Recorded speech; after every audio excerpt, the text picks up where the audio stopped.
Good morning. Today I'd like to talk to you about a subject that I've been researching for several years that fits in very well with the exhibition we have just opened upstairs on Japanese ambassadors. I'm sure all of you know that in 1860, two ships sailed into the Golden Gate. The Japanese ship Kanrin Maru on the left, and the American, accompanied by the American steamer the Powhatan on the right. They were here to bring to the United States the first Japanese ambassadors to go anywhere in over 200 years. And this is the 150th anniversary of that event, and so there is a lot of celebratory activities happening in San Francisco this year. In 1639, if you go back to your Japanese history, the Tokugawa shogunate closed off Japan to the outside world. With minor exceptions, particularly one Dutch ship a year, no one was allowed into Japan and no one was allowed out of Japan. Indeed, the boats that sailed the coastal waters of Japan were specifically designed to prevent them from sailing in deep waters. They were meant to be coastal vessels. They were easily sunk if they got out of the ocean, and they were easily affected by the storms that they found in the Japanese Sea.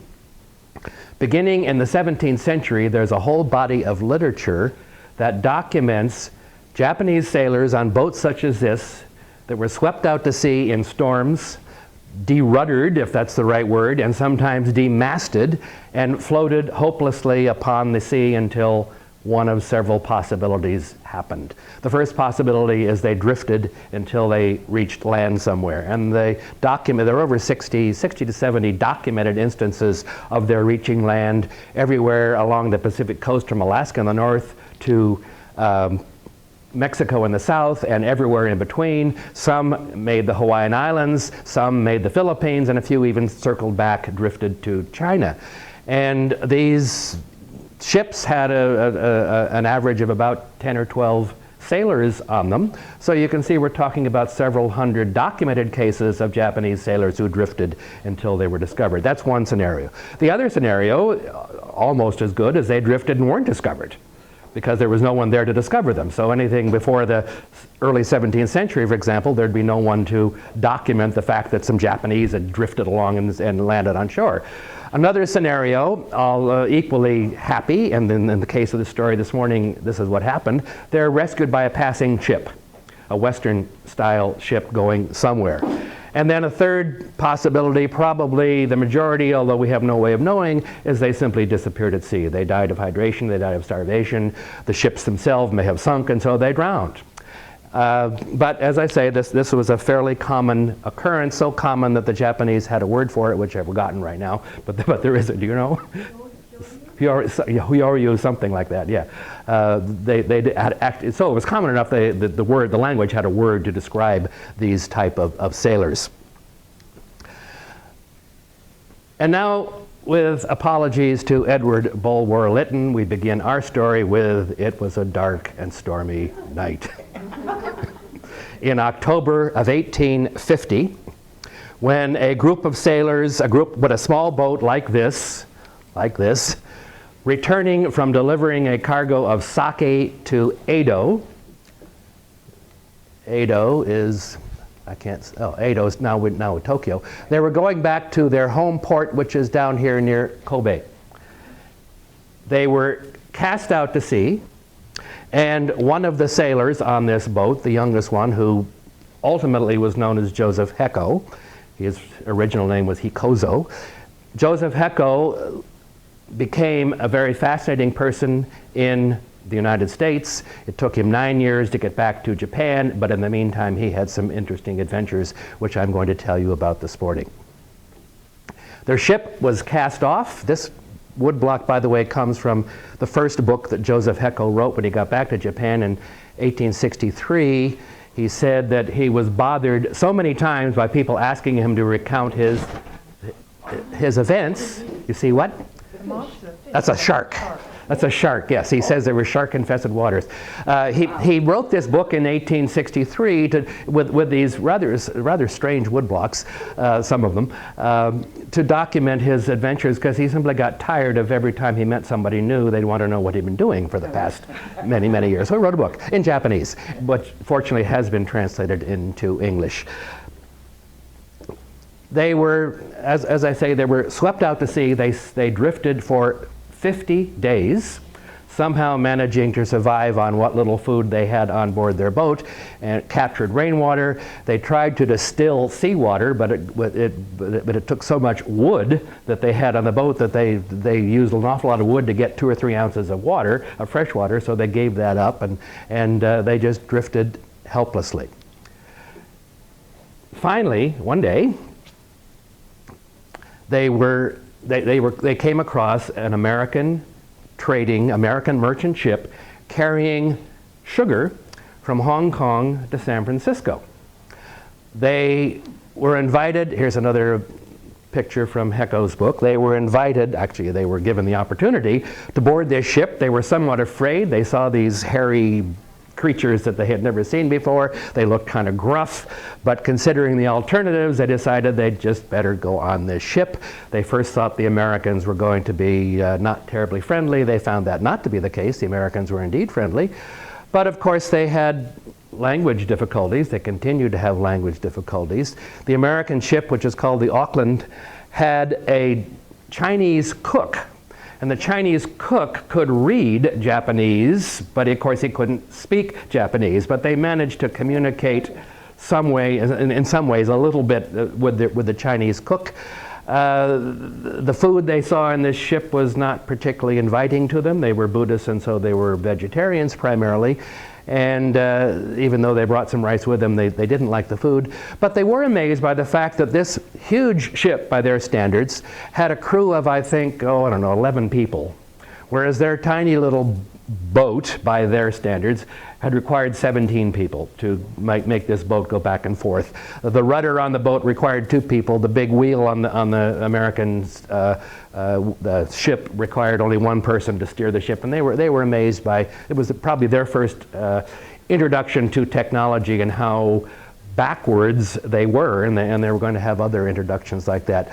So the ship sailed, and eventually in, I think, February of 1851, came to San Francisco. And here's a picture of what San Francisco looked like in 1850, right during the middle of the gold rush. There's a photograph of San Francisco in 1851, about the time that these Castaway sailors would have arrived. Immediately, they were a sensation.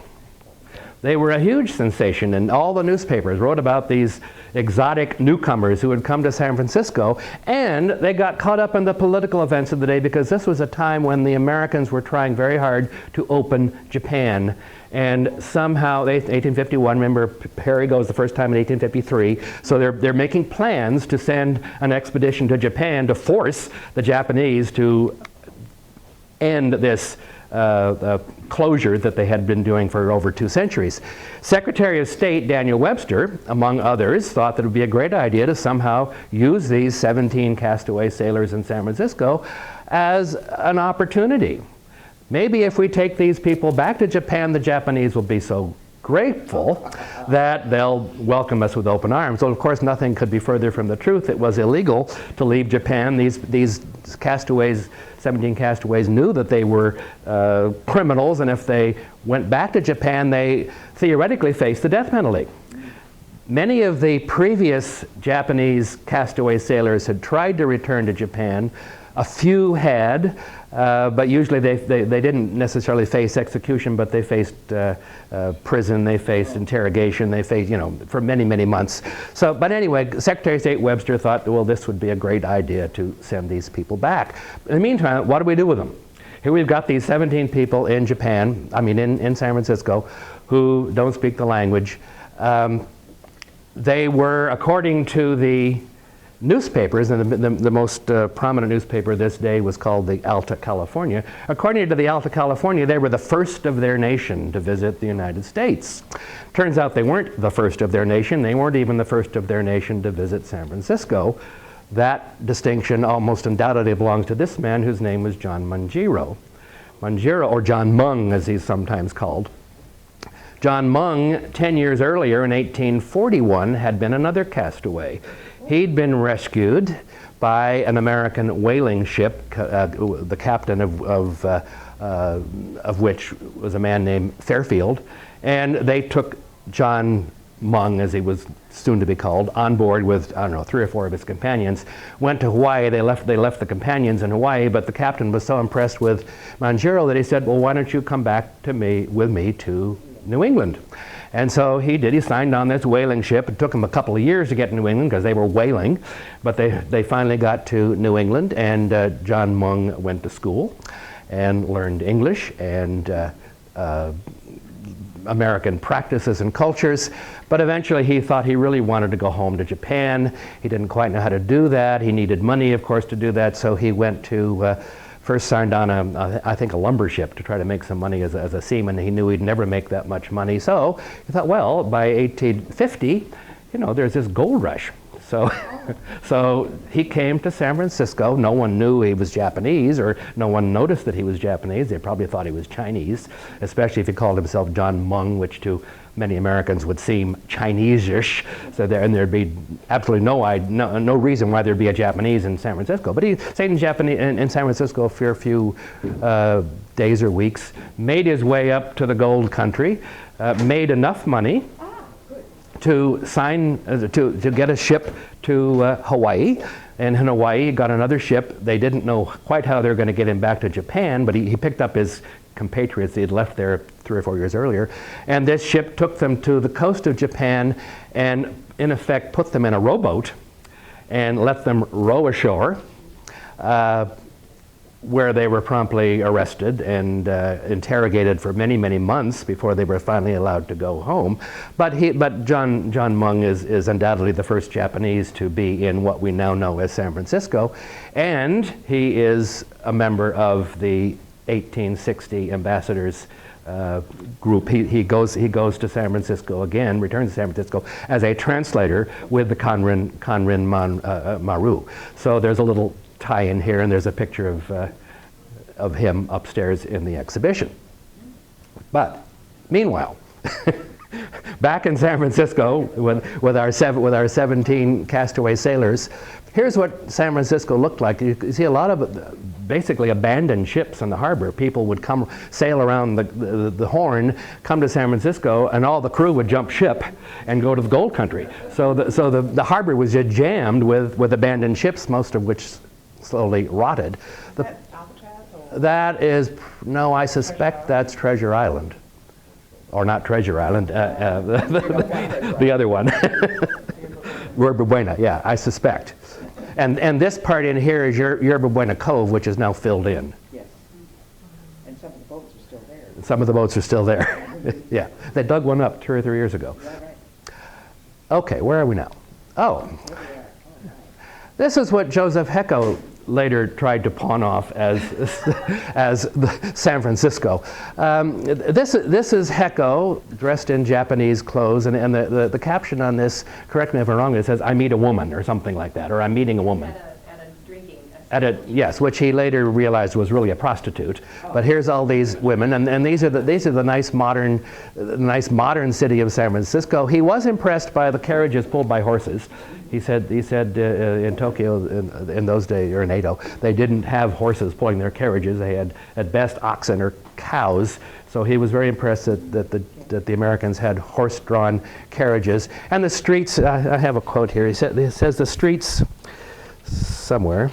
The streets were broad and paved with stone and tiles, sidewalks for foot passengers, the center of the way for horses and wheeled traffic. The houses were much larger than in our own country, some of them 2 or 3 stories built of brick and stone. And in fact, it appeared much like the city of Yedo, he said yay with a Y, with the exception of the carts, which are drawn by horses instead of by men or cows, as they are in our country. So he was impressed by that. But his memory, some of the things he wrote and pictures he drew are a little bit suspicious, as is this one of neat, clean San Francisco. The Alta California, the major newspaper of the day, complained that the streets of San Francisco, particularly in the winter, were mud holes. They referred to one of the main streets of California as Lake Montgomery. And There were rats running around. There were you can see the rats running around. There was actually a horse that got stuck in the mud of Lake Montgomery and had to be pulled out. So that's the reality. This is what Heco was trying to pawn off as his view of it. And it's possible he came back 10 years later, so it's possible that he when he was writing this or making these drawings, he was getting a little confused in his mind. But that's San Francisco. Now, again, we have these 17 exotic creatures in San Francisco. What are we going to do with them? The newspapers every day had something explaining their comings and their goings. One enterprising guy decided to show them off. So he asked them to go and put on their original clothes, which by this time, after being at sea for many, many months, were probably pretty in bad shape. But he said, put on your original clothes, we'll go down and we'll see the town, we'll have a party. So he took them down to the California Exchange, which was kind of a theater on the corner of Clay and Kearny. And they didn't know where they were. They were ushered into this big room, and they saw this huge mirror. They'd never seen a mirror anywhere near that big, and at first they thought there was another group of Japanese. Then they realized they were just seeing themselves. And then they were told to sit down in these chairs, and all of a sudden the curtain went up. And there was a huge audience out there of people who had come to see them because this was the only opportunity. Some of them were a bit miffed when they realized that they were really just there to put on a show for the rest of them. But I got over it, and they were invited down into the audience, and the audience talked to them, gave them money. There is the Alta California had an article about this event the next day, and they specifically referred to Heco, who was, I don't know if I mentioned, he was the youngest. He was 14 at the time. He was the youngest of this group. And the Alta California described him as bright and intelligent, a little fellow as could be found in any nation, exceedingly polite, already attracted the attention of people willing to retain the boy if he wished to remain. But the paper suggested this would not be a good idea. Poor, unsophisticated little fellow, if he were kept here for a few months and rid of his barbarous and heathenish ideas, he would probably end up a Monte dealer, which was not considered a compliment. It was far better for him to return to Japan before he learned more than the good features of the Americans. So that's what happened. Well, they remained on this, they were transferred from the ship that they were originally brought in on the Auckland. They were transferred to a revenue cutter called the Polk. And they stayed on the Polk for nearly a year, and they were allowed to walk around, well, because no one knew what to do with them, and so they're trying to figure out what to do with them. The newspapers soon lost interest. After a month or so, they were no longer news, but they continued to wander around. They usually were given an escort so they wouldn't be attacked on the Barbary Coast and the horrible things they might be they might run into. And then in February of 1852, about a year after they had been here, the government sent another ship called the St. Mary's, and I've got an arrow at this ship. This is a very stylized drawing of all the ships that went to Tokyo or Edo with Perry. They never got in together. I mean, they wouldn't get in that close together anyway. But this is supposed to be all the ships that sailed with Perry. The St. Mary's came to San Francisco, picked up the 17 sailors. There was a lot of tearful, goodbyes because they'd been on the Polk for a year. Also taking with them a man named Thomas Troy. Thomas Troy was a seaman on the St. Mary's, the ship that they lived on most of the year. And Thomas Troy expressed an interest in learning Japanese. And he said, if you teach me Japanese, I'll teach you English. Most of the Japanese were afraid to learn English because if they ever did get back to Japan, that would be held against them. Heco, on the other hand, decided, being young and frivolous or whatever, decided he would take up this offer. And so he and Thomas Troy became pretty good friends. And when they left the Polk and went on the St. Mary's, they convinced the captain of the St. Mary's to hire Thomas Troy so that he could go with them and help with the translation because there was no one else that could do it. They sailed in, I think, early March 1852.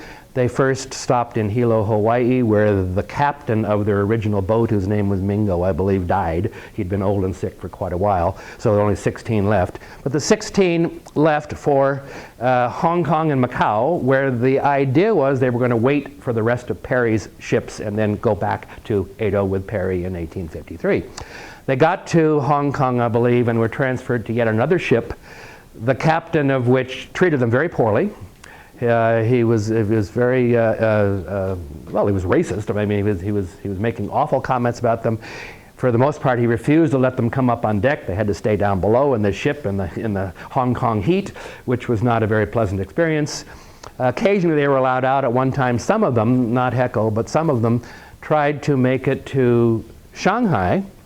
Shanghai. This is another little side note. In Shanghai, there was another castaway who I think his name was I forget his name. Anyway, he had been a castaway many, many years earlier. He and 3 or 4, well, actually there'd been more to begin with, but 3 surviving friends drifted for a year until they finally landed in what is now the Olympic Peninsula of Washington State. They were captured by Indians, and the governor or the head man of the Hudson's Bay Company in Vancouver, British Columbia, heard about this, so he sent some guys to rescue these 3. So now they've got these 3 in Vancouver. They didn't quite know what to do with them, so they sent them first to London, and they were supposed to go back to Macau and then take them to Japan. Well, they couldn't get into Japan. There were only 3, as I say, 3 left.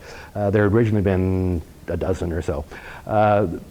But this one guy, if I had my other computer, I could do it. Otokoshi, I believe is his name, was so incensed by his rebuffs on his attempts to return to Japan, which he did 2 or 3 times, and once was met with gunfire at the ship trying to return him, that he just was so incensed he gave up. He moved to Shanghai and he opened, in effect, what was a halfway house for other castaway sailors who hoped to come to Shanghai, and they would stay there because, in addition to the Dutch who went to Japan every year, occasionally Chinese ships were allowed to go as well. So the idea was if they came to Shanghai, they would be allowed, this ties into this exhibition too, they would be allowed to get on a Chinese boat and be returned to Japan that way. Well, these few people from Heco's boat in Hong Kong tried to make it to Shanghai, so they ran away one day. The first day they left, however, they were set upon by thugs and beaten and robbed, so they had to slink back to the ship, and that didn't make it. Meanwhile, Thomas Troy, remember the guy who was teaching them English, he was getting antsy because they were waiting and waiting and waiting for Perry's expedition, and nothing seemed to be happening. He wanted to head back to San Francisco and get in on the gold rush, where all the gold was on. And so he managed to convince Heco, he's not called Heco yet, Hecozo.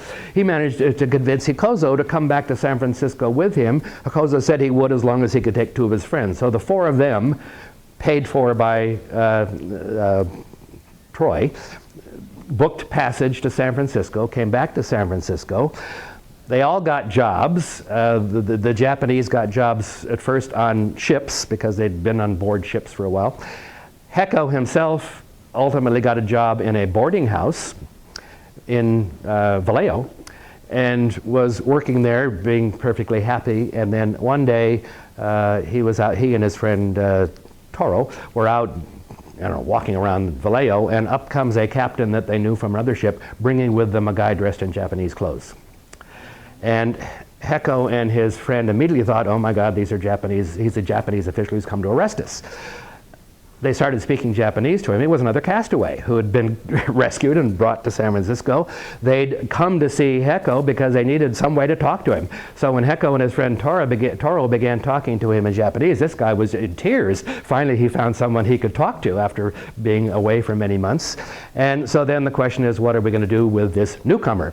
So the captain who'd brought them, along with Thomas Troy, decided, well, let's go and visit the collector of the customs. I don't have a picture of him. There's Perry. let's not talk about him yet. Oh yeah, let's talk about him. Meanwhile, since Heco and people went back to back to San Francisco, Perry's expedition finally did get off the ground, and one of the guys who went with him, his picture is upstairs, this is from the exhibition, is a guy that we think became known as Sam Patch. Sam Patch, whose original name was Centauri, I believe, was one of the 17 Castaway sailors on the same boat with Heco. He'd gone back to Hong Kong with the rest of them, and he ultimately did make his way to Shanghai, and so was, I'm sorry, he didn't make his way to Shanghai. He was in Hong Kong when Perry's ship arrived. He did speak a little English, so they took him to Japan, thinking he would be their interpreter, but he was a bit timid. He was scared to death. He did come up apparently on deck and meet the Japanese officials who came on board. He immediately fell down, bowing and crying. And so they set him down below, and he kept saying, "Sampai, sampai, sampai," which roughly translates, "I'm worried, I'm afraid," something like that. And so they began to call him Sam Patch. At least that's one explanation of how he became called Sam Patch. But he was one of these 17 people who came to San Francisco with Heco. Now, let's look at him. Now we have this new guy in town. What are we going to do with him? So the captain who discovered him and Thomas Troy suggested, let's go see the collector of the customs and see if he can help us. He was the collector of the customs was named Beverly Sanders. And he was from Baltimore. He was a political appointee. It was a very lucrative job to be collector of the customs. So he got this political appointment in San Francisco. He went, so Heco and the newcomer went to see Sanders and did some translation. Sanders found a place on another ship for this newcomer, but he was very impressed with Heco. And he said, "Why don't you come to work for me?" And Heco, who had been working in this boarding house, decided he would. He went and saw Sanders' house, which was at the corner of 3rd and Mission. It was then called Kearny and Mission. He went to Sanders' house. He said it was a magnificent house, and he was hired in what we would today call a clerical position. But from Heco's perspective, he was now a gentleman. He had a real job. And he worked for Beverly Sanders in his customs collection office for quite a while, until Sanders had to go back to Baltimore, where his family stayed, and he said to Heco, "Why don't you come with me?" And so Heco said, "Okay." So he went with Sanders. They went across the Isthmus of Panama, took a ship out of New York. Heco was absolutely amazed by what he saw in New York. The first thing he was, again, the technological inventions. It was the first time he saw a telegraph, because Sanders sent a telegram from New York to his family in Baltimore and immediately got a response, and Heco was amazed that they had this technology. It's also the first time he saw a train. They took a train from New York to Baltimore, and Heco wrote that this train went 25, 35, even 40 miles an hour, and he was amazed by that. He may very well be the first Japanese to ride a train. I don't know that. If he wasn't the first, he certainly was one of the first. It's possible that Manjiro had an opportunity to ride a train earlier, but Heco was amazed by this train. They got to Baltimore, and the Sanders family was very gracious. They liked this young boy. And one day, Sanders, the customs collector, had business in Washington with President Franklin Pierce. And he said to Heco, "Why don't you come with me?" So Heco said, "Okay." And so Heco and Sanders went to the White House. This is the earliest photograph of the White House. It dates from the 1850s, a little later. They went to the White House. Heco met the great man of the nation. He's the first Japanese to meet an American president, and vice versa. And so the president, and again, he was amazed by what he saw. He said that, well, it's a nice enough house, but it doesn't really compare to what an average daimyo would have back in Japan. Now, I'm not sure he ever had been in a daimyo's house in Japan, but he had grand expectations. That was one thing. Secondly, the president was just dressed in ordinary clothes, which kind of shocked him. Thirdly, the president came in, walked in the room, shook their hands, and literally went to another room, brought in a chair for Heco to sit on. And this was just so foreign to anything that Heco thought the great man of the nation should be doing that he was amazed. So then the president, Franklin Pierce, said, "Well, wander around, look at the White House while Sanders and I conduct our business," which he did. what do I want? Wait a minute. So they conducted their business, and then Sanders had to go on business to Russia, so he left Heco in charge of his family in Baltimore, put him in school where he learned the rudiments of arithmetic and a few things like that. And then when I'm trying to remember which comes first. Oh, well, when Sanders came back, they were going to go back to San Francisco, and Mrs. Sanders, who was quite religious, suggested that Heco be baptized. So he went and was baptized in the Catholic Church by Father so-and-so. He couldn't remember his name.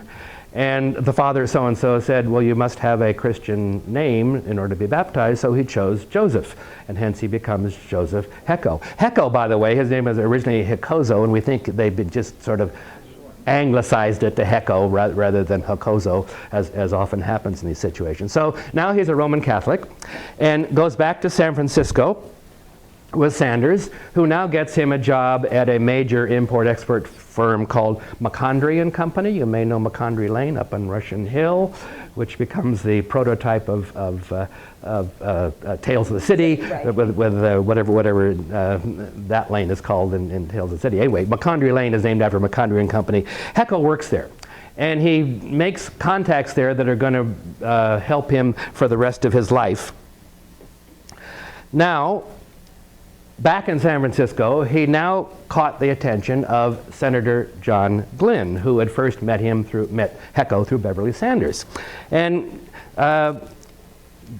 Senator Glynn also thought that Heco, because he now spoke a little English, probably could get a better job if he came to Washington, and they'd see if the State Department would give him some sort of a job, maybe back in Japan, because by now the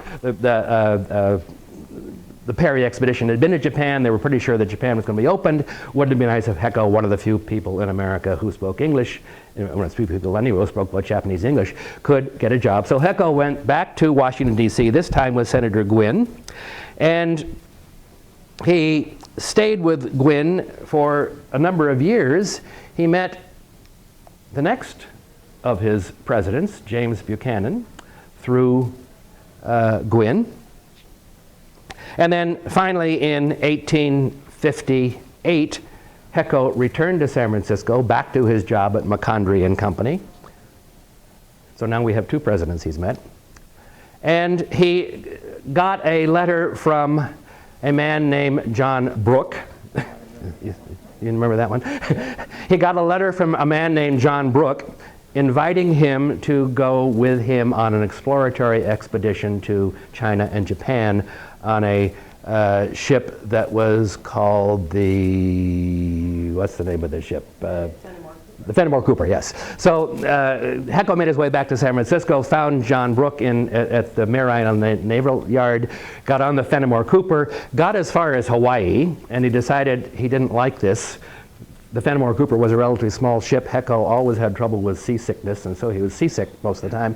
And plus the fact he had heard that now there had been a commercial treaty signed with Japan, so Heco thought this is a great time for me to go back to Japan and get in business for myself. So he left the Fenimore Cooper in Honolulu, got on another ship called the Susquehanna, and met a friend of his that he had known for several years, whose name was Eugene Van Reed. Now this is a picture of Heco and Van Reed shortly before Heco left for Alaska. Van Reed is kind of an interesting character in himself. He was originally from Bucks County, Pennsylvania, came to San Francisco. I think he might have worked for McCondry and Company. That's where they might have met. And he was going to go to Japan to be one of the first Americans to try to get an import business going there.